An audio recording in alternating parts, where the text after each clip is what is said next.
He is. Gabe Dean, welcome to Meeting of the Minds. Oh, no, glad to be here. Yeah, how's everything going since we last spoke?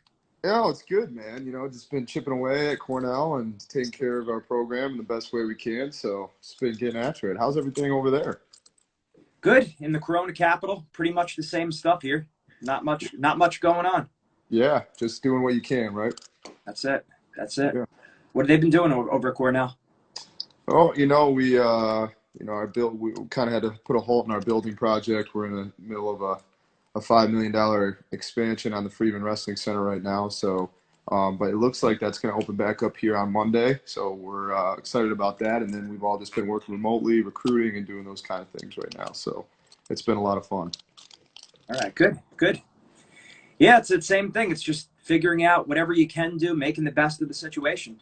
Well, I think it goes back to wrestling, right? You control what you can control. You let the rest take care of itself. So, when all this hit, it just had to kind of reevaluate what was in our control and what we could do, and we just get after it that way. And I think, and I saw a tweet, I'm like, that said, if you haven't started that new hobby or gotten that thing that you've always wanted to do and get it done, then what kind of use of your time are you making? So, Right, exactly. Being creative and working hard and making sure we're staying in touch with our guys and recruiting and getting the right kids to Cornell. So that's what we've been working on. Yeah, do the guys seem like they've been staying positive during this whole mess?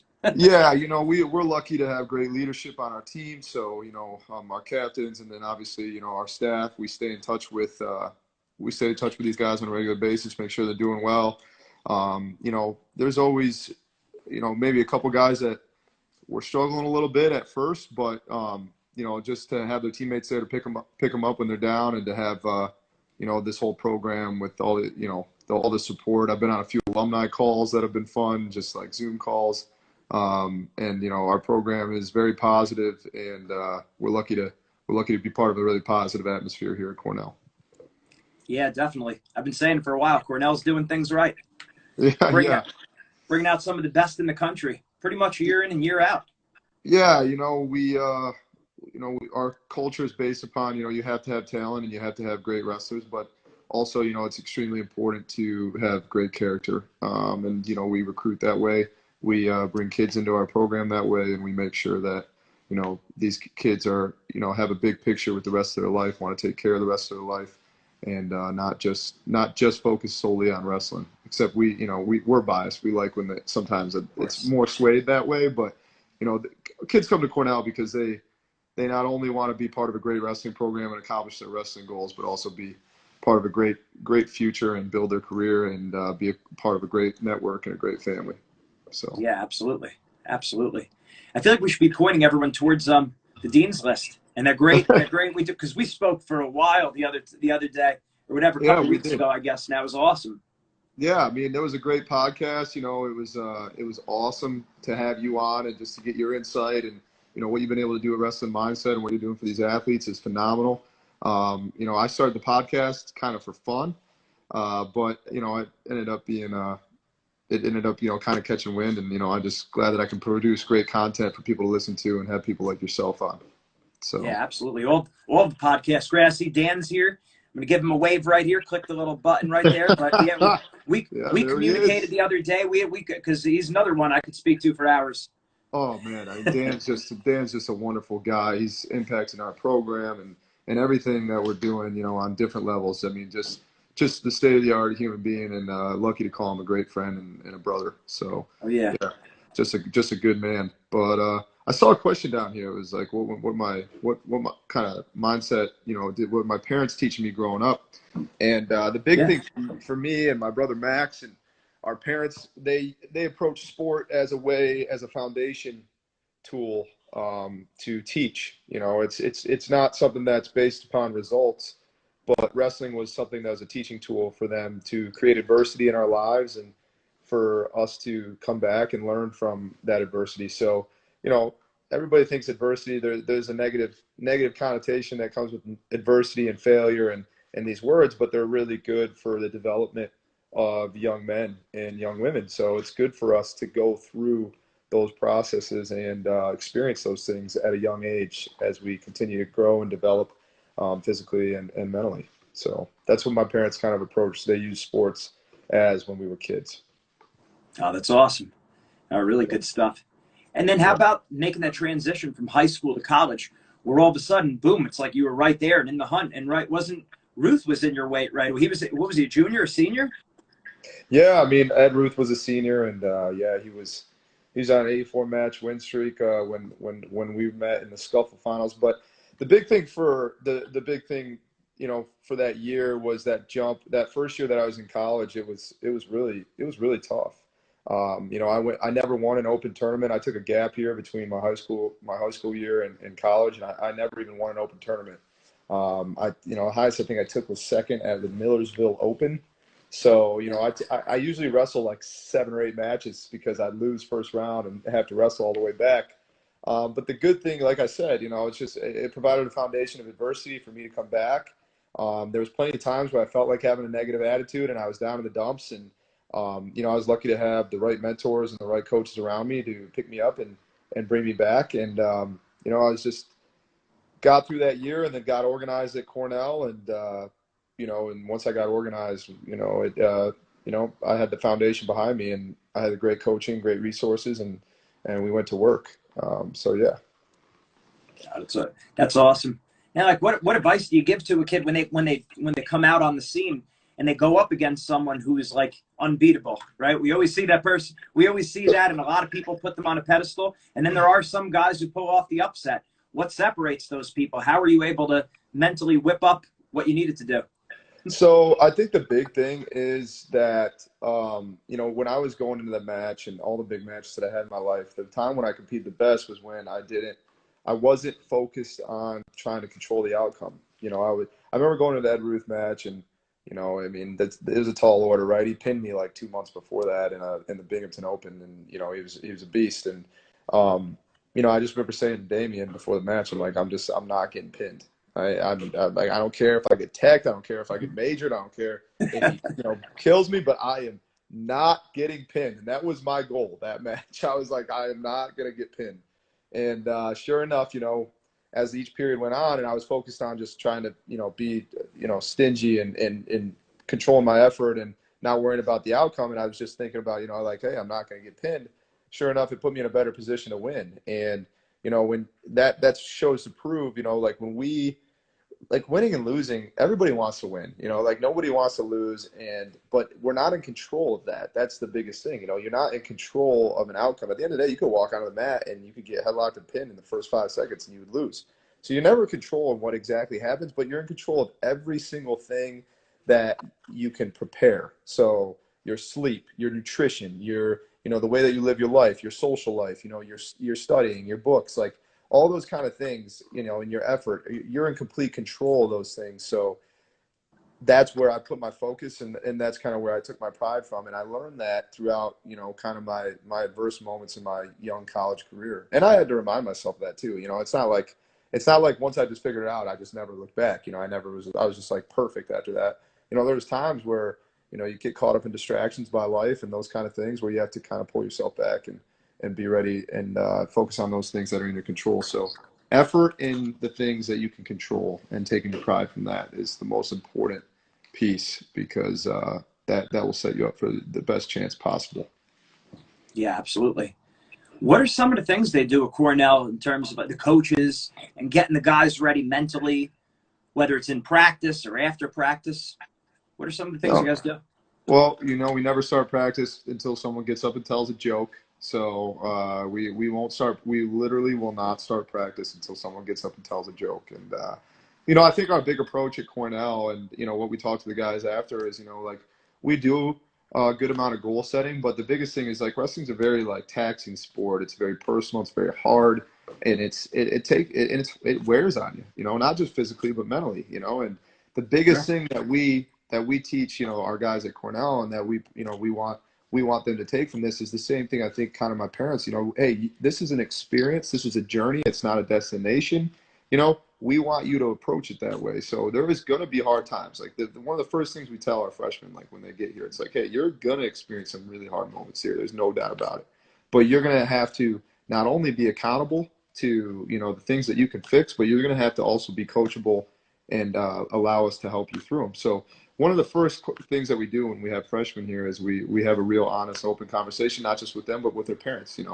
Hey, let us coach, the parents, and let us teach, and you guys be the parents. And that's something that's really important because you set a foundation. You set these boundaries and these guidelines so that we're not coming across confusing to the kid, because ultimately his development as a young man is the most important thing.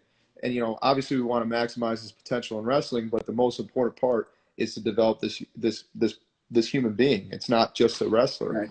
So that's the biggest thing at Cornell. We have very open, honest conversations. We want to be transparent. We want these guys to feel like they can come and talk about anything with us, and we set that foundation right away when they're freshmen. That's big. And like I said, getting the parents on the same page too, that's important. A lot of people think that stops after high school. Well, we talked about that. I mean, you part of your program is it has a deal with a portion with the parents, because they're your parents. Your unconditional love. They supported you your whole life. A lot of times in wrestling, the dad has been coaching them.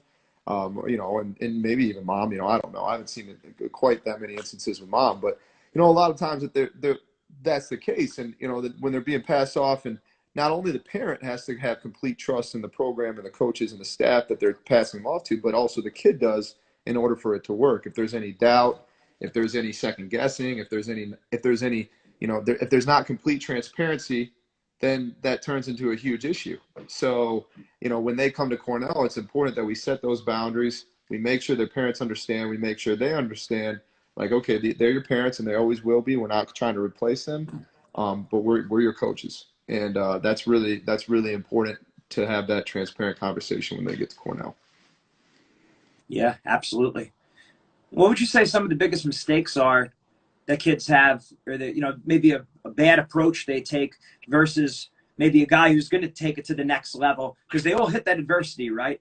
And maybe we already answered this question, but what do you think are maybe some of the big mistakes kids make coming into college right after being a stud in high school? I think one of the biggest mistakes is one easy mistake, and we don't have it really at Cornell, but just talking in typical, is they get caught up in a very extreme social life. I always say you have three choices, and you can pick two of them, and it's your social life, your academics, and your wrestling. And like a lot of kids get caught up in the social life, the freedom. They're in college, they're independent now. Nobody's telling them when to go to bed. Nobody's telling them what to eat. Nobody's hovering over them. So that's one thing.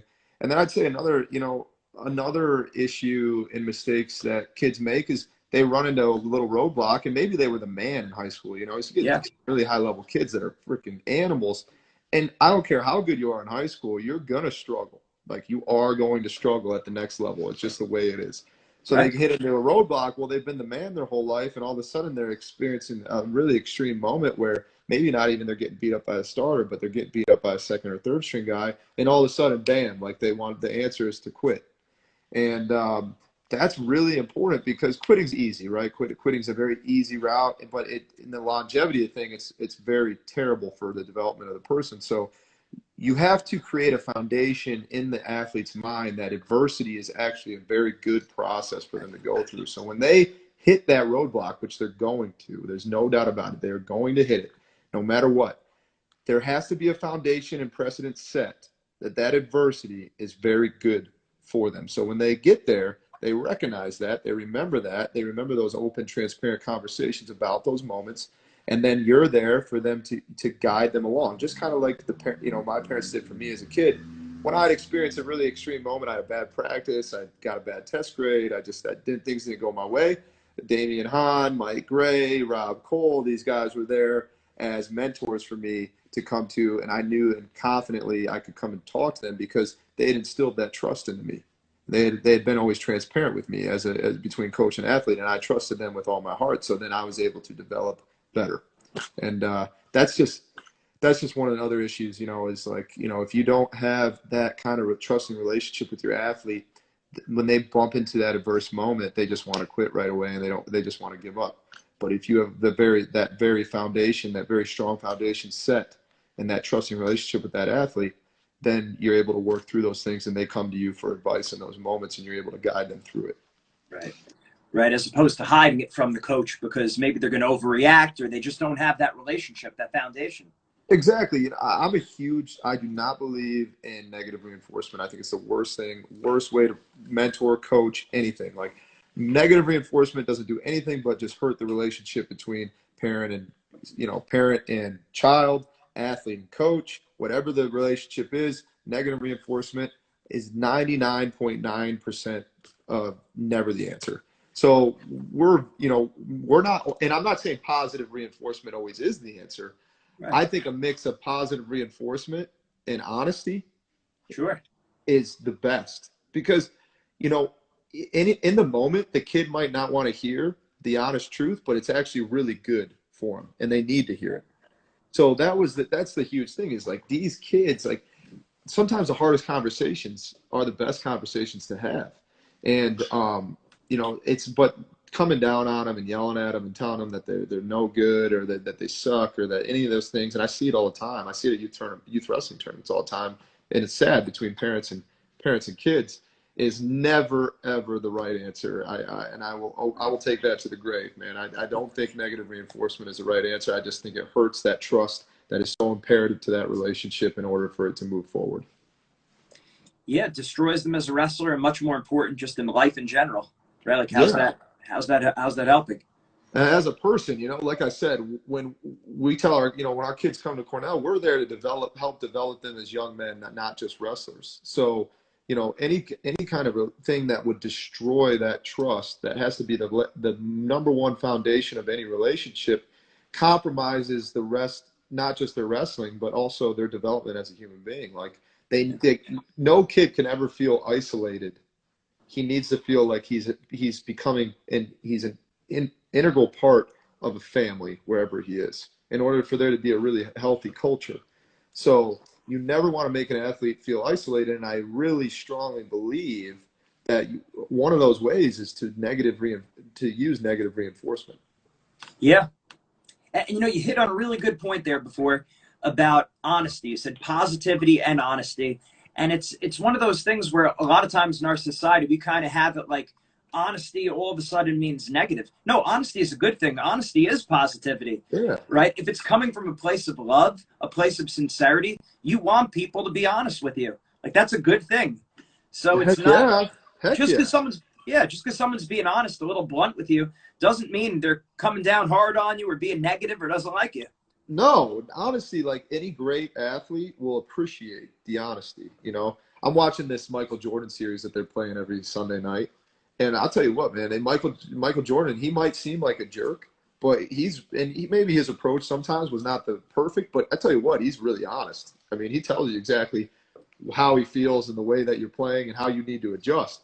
And, as an athlete, that's what you want to hear. You don't want to have this super positive, lovey-dovey relationship. That's not going to get you anywhere. And you don't really want to have a negative relationship where you're being told that you're no good and that you need to do this better because you suck at it. And those kind of things. You just want to really honor, hey, the way that you're hitting your single leg, you need to do it this way, or else you're not gonna get there as much. Like those conversations need to happen. Honesty is so important, and sometimes it's the hardest thing to do, but it is so important. So yeah. No, a lot of times we're just trapped in the jail of our minds. Like, well, I don't want to say this because how's the person going to receive it? And look, it's good that we're thinking about the other people. We want other people to feel good about themselves. I'm all about that, of course.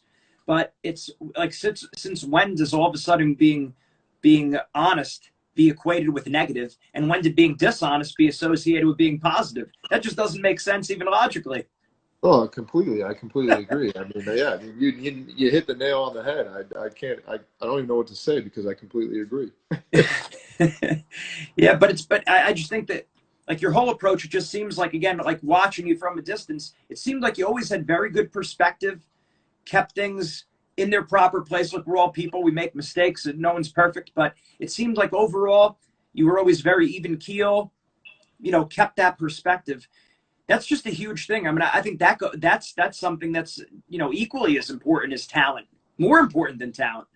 Well, you talking about perspective? Just perspective and just staying like even keel, not getting the too high or too low. Well, yeah, I mean, exactly. And, you can't, if you get too high, guess what? You're going to come down, right? If you get too low, you dig yourself a hole. So the thing is like, yes, you need to enjoy those great moments, those high moments. Like there definitely needs to be an appreciation for those, for all the hard work that's been put in for you to get there. And those low moments, you need to remind yourself. And the biggest thing, you know, one of the biggest things that I believe in is purpose. So like those low moments, you need to have a great sense of a clear understanding of why you're doing what you're doing, because that's what gets you through those low moments. And, you know, when you lack purpose, you're really just going through the motions of life. You know, if you don't know why you're getting up every day and doing what you're doing, then you're just going through the motions. You know, you're just kind of, you know, right? I mean, you're not attacking it. When you have purpose and you're clear on why you get out of bed every day, bam, you get up and you're ready to go and you attack that day. You know, and I think a lot of that too is creating really healthy habits and really healthy routines, you know, that go along with that clear why. And you know, I think purpose is a huge thing. Every great athlete, every great CEO or great businessman or great, you know, anybody in their respective profession or what they do has a very clear why. So yeah. Yeah. Now, I think that's big, and that directs, you know, the way you wrestle, the way you compete, and also just the way you carry yourself. Like, I think watching you a lot again, a lot of wins, a lot of times you could have been celebrating or hot dogging it, and I never saw that. I mean, it looked like you enjoyed yourself, like you genuinely enjoyed being there. You were happy, but it wasn't like trying to show up the other guy or, hey, look at me. It never seemed like it was, hey, look at me, which is impressive, especially nowadays. I mean, I appreciate that. I mean, there's a level of humbleness that you need to keep too. You know, you don't ever want to you don't ever want to be arrogant. It's okay to be confident, but it's not okay to be arrogant. So, you know, we were raised as classy kids. You know, if we ever celebrated or were, you know, jumping up or down, you know, sports would have been yanked from us as a kid. So we've That's been raised important. yeah, it is. We've been raised to be classy and show nothing but respect to our opponents and the people that are across the mat from us or across the field from us or whatever we were playing. It's important to always respect them, even if they're making it personal. You never regret being a really classy individual. You never regret doing the right thing. The times that you struggle with are the ones where you let it get emotional and you end up making the wrong decision. So it's important to, you know, just remind yourself, you know, hey, like, you know, whether they're making it personal or not, it's important to stay classy. So That's a big lesson. I hope really people take that to heart, because it's like you know that if you celebrate or you know you do certain things, it's going to be played on Flow Wrestling. You know, they're media, so they're going to try to like make it into a big show. And then Instagram is going to be blowing up. Everyone's going to be, oh, look at this. You know, you're going to get a lot of people talking about you, but that's just not what it's about. well, you know, if you're putting on a big show too, it's like, what, are you surprised that you won? You know, are you That's surprised that that's you're what there? So it's like, hey, like a real confident guy, like a real confident human being, you know, they're there to take care of business, and they're there, you know, but not based, you know, they don't feel like winning was just like a surprise, right? So people that jump up and down and are celebrating like they won the Super Bowl, you know, and all these kind of things after they win, you know, it's just like, hey, were you really surprised that you won? Like, it always kind of raises that red flag with me. Yeah, I think it's okay to be happy. Like, don't get me wrong. sure. Like, it's okay to enjoy it, but it's really important to be respectful and classy too. And people that jump up and down, you know, to a certain extent, it's like, oh, wow, you must be surprised that you won. Yeah, that's what I always thought. But but again, yeah, it's easy to get sucked into that trap, and that goes along with what you said: having a purpose, being your own man, having a good support system, people that are guiding you in the right direction. That's big. Absolutely. Absolutely. You know, it all kind of interconnects. You know, you can't have one piece without the other. And, you know, Yeah, having a really trusting relationship with your coaches and your family and the people that are mentoring you in your life, having a clear purpose on why you're doing that. And then obviously just, you know, your character traits along with it, being humble, being accountable, and all those different things are incredibly important. And without them, you might find success, but, you know, I don't think that you'll find as much success as you potentially could if you just continue to build all those right areas of your life. And, you know, like the biggest thing, and what, you know, what my purpose is on, you know, every day I wake up and I'm very clear on, is like investing into people. You know, living a life of service, I think is definitely the best way to live. So, you know, living a life of service, and that's why I love coaching, and that's why I got into it, is because, you know, every day I get to wake up, I get to pour my heart and soul into these guys, and you know, during my career, I came to find out, when I won my national titles, and when I won big events and did things like that, like it felt really good. Don't get me wrong, but the best feelings I've ever had in the sport have been on the coaching side. And when you pour your heart and soul into somebody and they go accomplish that goal or that dream, there's no other feeling in the world like that. Like I tell people all the time, the best moments I've had are definitely from my coaching career and not winning national titles or anything like that. And it's I feel blessed that I get to do it as a job every day, and that Rob Cole and Cornell believed in me to be on their staff, and I'm just super grateful for that, because I get to get up every day and live straight to my purpose and investing in other people and living a life of service. So I've been really lucky, and it's definitely the way to live your life. That's my clear purpose every single day. That's awesome. I think we call it there. I mean, I don't know how to end it better than that. I mean, that is perfect. Giving back, having that attitude of gratitude, giving to other people. That's great. Oh, where can perfect. people find more information from you? You can follow me on Instagram at Gabe Dean. I switched my first letters there on my first and last name, and then.